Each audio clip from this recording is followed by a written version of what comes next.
এভাবেই বস্তা বস্তা চাল কিন্তু এখানে ঢেলে দেওয়া হয়। জাবরা ইমামবাড়ির খাজার ড্যাগের তোবারক রান্না চলছে। ডাল কয় মন দিতেছেন, এটা কোনো নির্দিষ্ট আছে? চাউল আপনার 12 মণ আছে, সব মিলে 12 মন ডাল না? মুগের ডাল এবং মসুরের ডাল সব মিলে 12 মন কিন্তু ডাল দিয়ে দেওয়া হয়েছে এখানে।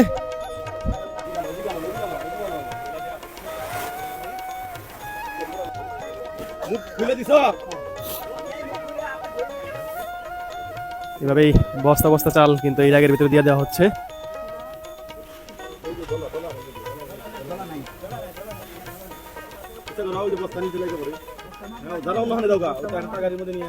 চাল দিয়ে দেওয়ার পরে এইভাবেই এখানে 5টা পাখা লাগানো আছে ভিতরে, বাঁশ দিয়ে ঘুরিয়ে ঘুরিয়ে এই চাল ডাল তেল সবকিছু মশলা মিক্স করে দেওয়া হচ্ছে।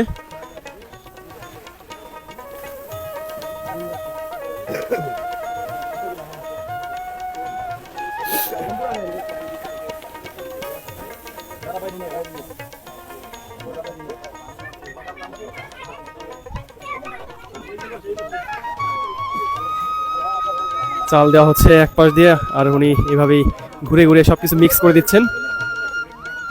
এই দেখেন সবজি চাল সবকিছু একসাথে মিক্স হয়ে যাচ্ছে। সব মিলে এখানে প্রায় 40,000 মানুষ খেতে পারবে, সেই রকম রান্না বান্নার কাজ চলছে।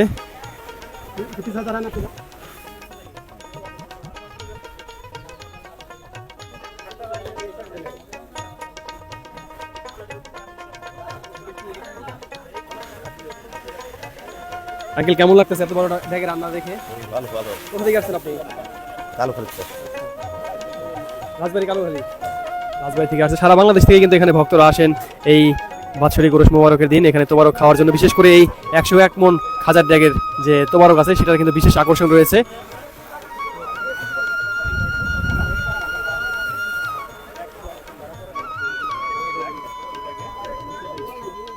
কি সুন্দর কালার, ডাল চাল সবজি একদম ভরপুর।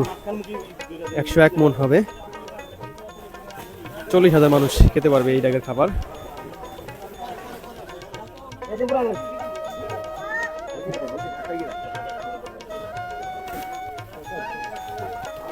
জাবরা ইমামবাড়ির খাজার ড্যাগের তোবারক রান্না চলছে। যে এখন এই ড্যাগের ভিতরে দিয়ে দেওয়া হলো চাল, দেখতে পাচ্ছেন চাল সবজি একসাথে মিক্স করে এখন এই যে নেড়ে দেওয়া হচ্ছে। 5টা পাখা বিশিষ্ট ওনাদের এই হাতল দিয়ে, বাঁশের হাতল দিয়ে ঘুরিয়ে ঘুরিয়ে কিন্তু এটা নেড়ে দেওয়া হচ্ছে, কারণ বিশাল ড্যাগ। এটাকে কিন্তু এভাবেই সবাই মিলে একসাথে কাজ করতে হয়। এই ড্যাগের খাবার কিন্তু একসাথে প্রায় 40,000